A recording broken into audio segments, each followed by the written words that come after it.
ಸ್ನೇಹಿತರೆ, ನನ್ನ ಹೆಸರು ರಾಗಿಣಿ. ನಾನು ಸಿಟಿಯಲ್ಲಿ ವಾಸಿಸುತ್ತಿದ್ದೇನೆ. ನಮ್ಮ ಕುಟುಂಬದಲ್ಲಿ ನನ್ನೊಂದಿಗೆ ನನ್ನ ತಂದೆ, ತಾಯಿ ಮತ್ತು ನನ್ನ ತಮ್ಮ ಇದ್ದಾರೆ. ನನ್ನ ತಮ್ಮ ರೋಹನ್ SLC ಓದುತ್ತಿದ್ದಾನೆ. ನನಗೆ ವಯಸ್ಸು 21 ವರ್ಷ. ಕಾಲೇಜಿಗೆ ಹೋಗುತ್ತಿದ್ದೇನೆ. ನಾನು ನೋಡಲು ಬಹಳ ಸುಂದರವಾಗಿದ್ದೀನಿ.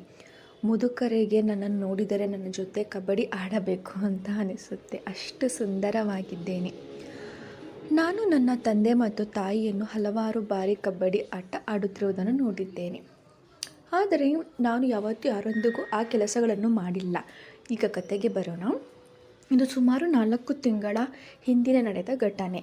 ಅಪ್ಪ ಕೆಲಸಕ್ಕೆ ಹೋಗಿ ರಾತ್ರಿ ಬರುತ್ತಾರೆ. ಅಮ್ಮ ಮನೆಯಲ್ಲೇ ಇರ್ತಿದ್ರು. ನಾನು ಪ್ರತಿದಿನವೂ ನನ್ನ ಕಾಲೇಜು ಮುಗಿಸು ಬೇಗನೆ ಮನೆಗೆ ಹೋಗುತ್ತಿದ್ದೆ. ಆವತ್ತು ಒಂದು ದಿನ ತಲೆನೋವು ಅಂತ ಕಾಲೇಜಿಗೆ ರಜೆ ಹಾಕಿ ಮನೆಗೆ ಬೇಗ ಬಂದೆ. ನನ್ನ ತಮ್ಮನಿಗೆ ಪ್ರಿಪ್ರೇಟರಿ ಪರೀಕ್ಷೆ ಇದ್ದ ಕಾರಣ ಅವನು ಮನೆಯಲ್ಲೇ ಇದ್ದ. ನಾನು ಬಂದದನ್ನು ಅವನಿಗೆ ತಿಳಿದಿರಲಿಲ್ಲ. ಮನೆಯಲ್ಲಿ ಅಮ್ಮ ಕಾಣಿಸ್ತಿರಲಿಲ್ಲ. ಹಾಗಾಗಿ ನಾನು ನನ್ನ ಬ್ಯಾಗನ್ನು ನನ್ನ ರೂಮಿನಲ್ಲಿ ಇಟ್ಟು ತಮ್ಮನ ರೂಮಿಗೆ ಹೋದೆ. ಬಾಗಿಲು ತೆರೆದಿತ್ತು.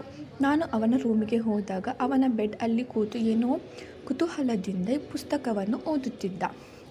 ನಾನು ರೋಹನ್ ಅಂತ ಅವನ ಹೆಸರನ್ನು ಕರೆದಾಗ ಅವನು ಗಾಬರಿಗೊಂಡು ಓದುತ್ತಿದ್ದ ಪುಸ್ತಕವನ್ನು ಬದಿಗೆ ಇಟ್ಟು ತಡವರಿಸುತ್ತಾ ಭಯದಿಂದ ಹೇಳಿ, ಅಕ್ಕ ಅನ್ನಲು ಅಮ್ಮ ಹೇಳಿ ಅಂತ ಕೇಳಿದ್ದೆ. ಅವನು ಭಯದಿಂದ ಅವರು ಹೊರಗೆ ಹೋಗಿದ್ದಾರೆ ಅಂತ ಉತ್ತರಿಸಿದನು.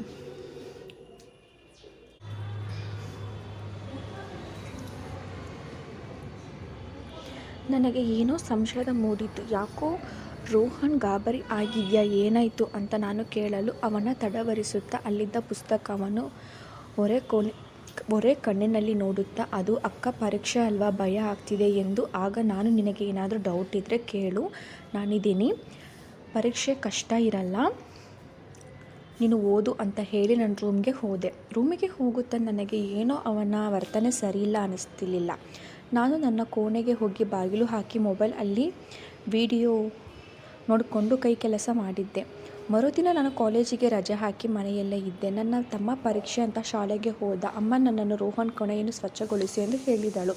ನನ್ನ ಕೋಣೆಯನ್ನು ಸ್ವಚ್ಛಗೊಳಿಸುತ್ತಿದ್ದಾಗ ಅವನ ತನ್ನ ಪುಸ್ತಕ ಹಾಸಿಗೆ ಮೇಲೆ ಬಿಟ್ಟು ಹೋಗಿದ್ದನು. ನಾನು ಪುಸ್ತಕವನ್ನು ತೆಗೆದುಕೊಂಡು ಅಲ್ಲೇ ಟೇಬಲ್ ಮೇಲೆ ಇಡಲು ಹೋದಾಗ ಆ ಪುಸ್ತಕ ನಡುವಲ್ಲಿ ಇದ್ದ ಕೆಲವು ಪೇಪರ್ಗಳು ಕೆಳಗೆ ಬಿದ್ದವು. ಅದನ್ನು ನಾನು ತೆಗೆದು ಒಂದೊಂದಾಗಿ ನೋಡಿದಾಗ ಅದರಲ್ಲಿ ಹುಡುಗಿಯರು ಹೊಲಸು ಚಿತ್ರಗಳು ಮತ್ತು ಕತೆಗಳು ಪಾಂಪ್ಲೆಟ್ ಇದ್ದವು. ನನಗೆ ಅದನ್ನು ನೋಡಿ ಏನೋ ಒಂಥರ ಆಯಿತು.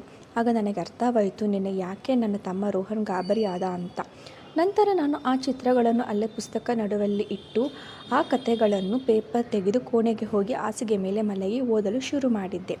ಅದರಲ್ಲಿ ಅಕ್ಕ ತಮ್ಮ ಕ್ರಿಕೆಟ್ ಆಡುವ ಕತೆಗಳು ನಾನು ಓದುತ್ತಾ ಇದ್ದಾಗ ನನಗೆ ಮೈಯೆಲ್ಲ ರಕ್ತ ಸಂಚಾರ ಜಾಸ್ತಿಯಾಗಿ ಕೆಳಗೆ ನೀರು ಬಿಟ್ಟಂತೆ ಅನುಭವ ಆಯಿತು. ಕತೆ ಓದುತ್ತಾ ನನಗೆ ನನ್ನ ತಮ್ಮನನ್ನು ನೋಡುವ ದೃಷ್ಟಿಯಿಂದ ಬದಲಾಯಿತು. ನಾನು ಸಾಮಾನ್ಯವಾಗಿ ಮನೆಯಲ್ಲಿದ್ದಾಗ ಒಂದು ಸಣ್ಣ ಚಡ್ಡಿ ಮತ್ತು ಟೀ ಶರ್ಟ್ ಧರಿಸುತ್ತಿದ್ದೆ. ಹಾಗಾಗಿ ನನ್ನ ರೋಹನನ ಮುಂದೆ ನನ್ನ ದೇಹ ತೋರಿಸಲು ಆರಂಭಿಸಿದೆ.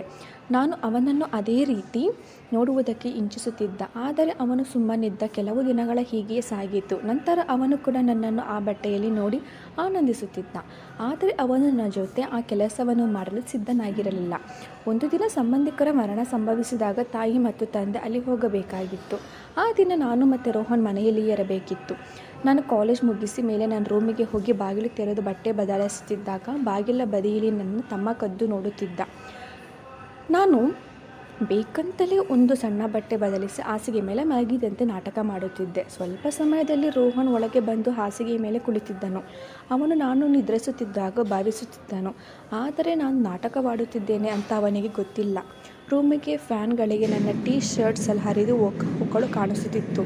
ಆಗ ರೋಹನ್ ನಿಧಾನವಾಗಿ ಅದರ ಮೇಲೆ ಕೈ ಇಟ್ಟಾಗ ನಾನು ಎಚ್ಚರವಾದಂತೆ, ಏನು ಮಾಡ್ತಿದ್ದೀಯಾ, ನಿನಗೇನು ಇಲ್ಲಿ ಕೆಲಸ ಅಂತ ಕೇಳಿದ್ದೆ. ಆಗ ಅವನು, ಅಕ್ಕ ಇದು ಅಂತ ನಿನಗೆ ಬೇಕಲ್ವ, ಅದಕ್ಕೆ ಬಂದೆ ಅಂದನು. ನಾನು ಏನೋ ಅಂತ ತುಟಿ ಕಚ್ಚುತ್ತಾ ಕೇಳಿದ್ದೆ. ಆಗ ಅವನು ನನಗೆ ನಿನ್ನ ಜೊತೆ ಕ್ರಿಕೆಟ್ ಆಡಬೇಕು ಅಂತ ಹೇಳಿದ್ದೆ. ಆಗ ರೋಹನ್, ನಾನು ನಿನ್ನ ಅಕ್ಕ ಅಲ್ವಾ ಅಂತ ಹೇಳಿದ್ದೆ. ಆಗ ಅವನು, ಕ್ರಿಕೆಟ್ ಆಡಲು ಅಕ್ಕ ಅಣ್ಣ ತಂಗಿ ಅಂತ ಭೇದ ಮಾಡಬಾರದು ಅಂದು ನನ್ನ ಗ್ರೌಂಡ್ ಅಲ್ಲಿ ಅವನ ಬ್ಯಾಟ್ ಇಂದ ಕುಟ್ಟಿ ಸೆಂಚುರಿ ಬಾರಿಸಿದ್ದ. ನನಗೆ ಮೊದಲ ಬಾರಿಗೆ ತಮ್ಮನ ಜೊತೆ ಕ್ರಿಕೆಟ್ ಆಡಿ ಬಹಳ ಖುಷಿಯಾಯಿತು. ಹೀಗೆ ನಾನು ಪ್ರತಿದಿನ ಸಮಯ ಸಂದರ್ಭ ನೋಡಿಕೊಂಡು ತಮ್ಮನ ಜೊತೆ ಕ್ರಿಕೆಟ್ ಆಟವನ್ನು ಆಡುತ್ತಿದ್ದೆ. ಸೊ ಸ್ನೇಹಿತರೆ, ಈ ವಿಡಿಯೋ ನಿಮಗೆ ಇಷ್ಟವಾಗಿದ್ದರೆ ಲೈಕ್ ಮತ್ತು ಸಬ್ಸ್ಕ್ರೈಬ್ ಮಾಡಿ. ಮುಂದಿನ ವಿಡಿಯೋದಲ್ಲಿ ಸಿಗ್ತೀನಿ. ಧನ್ಯವಾದಗಳು.